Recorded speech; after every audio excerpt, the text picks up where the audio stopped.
Mark chapter 4. Again he began to teach by the seaside. A great multitude was gathered to him, so that he entered into a boat in the sea, and sat down. All the multitude were on the land by the sea. He taught them many things in parables, and told them in his teaching, Listen, behold, a farmer went out to sow, and as he sowed, some seed fell by the road, and the birds came and devoured it. Others fell on the rocky ground, where it had little soil, and immediately it sprang up, because it had no depth of soil. When the sun had risen, it was scorched, and because it had no root, it withered away. Others fell among the thorns, and the thorns grew up and choked it, and it yielded no fruit. Others fell into the good ground, and yielded fruit, growing up and increasing. Some produced 30 times, some 60 times, and some 100 times as much. He said, Whoever has ears to hear, let him hear. When he was alone, those who were around him with the 12 asked him about the parables. He said to them, To you is given the mystery of God's kingdom, but to those who are outside all things are done in parables, that seeing they may see and not perceive, and hearing they may hear and not understand, lest perhaps they should turn again, and their sins should be forgiven them. He said to them, Don't you understand this parable? How will you understand all of the parables? The farmer sows the word. The one by the road are the ones where the word is sown, and when they have heard, immediately Satan comes and takes away the word which has been sown in them.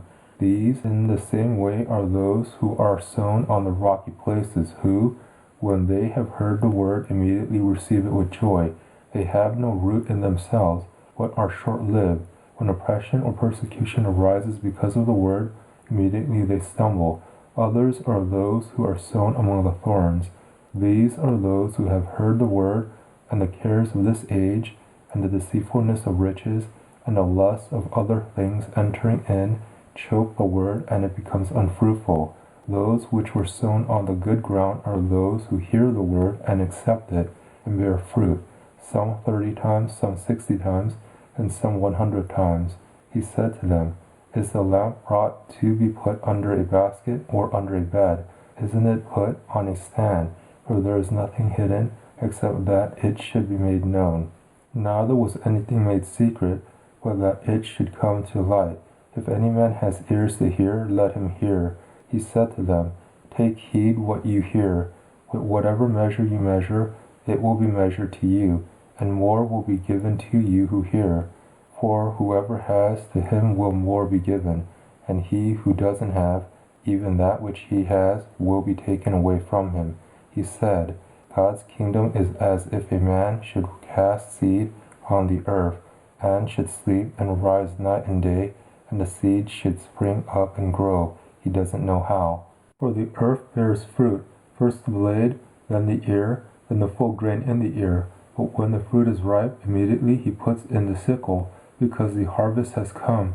He said, How will we liken God's kingdom?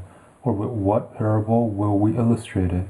It's like a grain of mustard seed, which, when it is sown in the earth, though it is less than all the seeds that are on the earth, yet when it is sown, grows up and becomes greater than all the herbs, and puts out great branches, so that the birds of the sky can lodge under its shadow.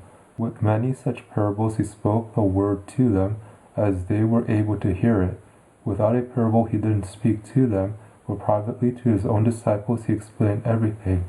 On that day, when evening had come, he said to them, Let's go over to the other side. Leaving the multitude, they took him with them even as he was in the boat. Other small boats were also with him. A big windstorm arose, and the waves beat into the boat, so much that the boat was already filled. He himself was in the stern, asleep on the cushion. And they woke him up and told him, Teacher, don't you care that we are dying? He awoke and rebuked the wind and said to the sea, Peace, be still. The wind ceased, and there was a great calm. He said to them, Why are you so afraid? How is it that you have no faith? They were greatly afraid and said to one another, Who then is this, that even the wind and the sea obey him?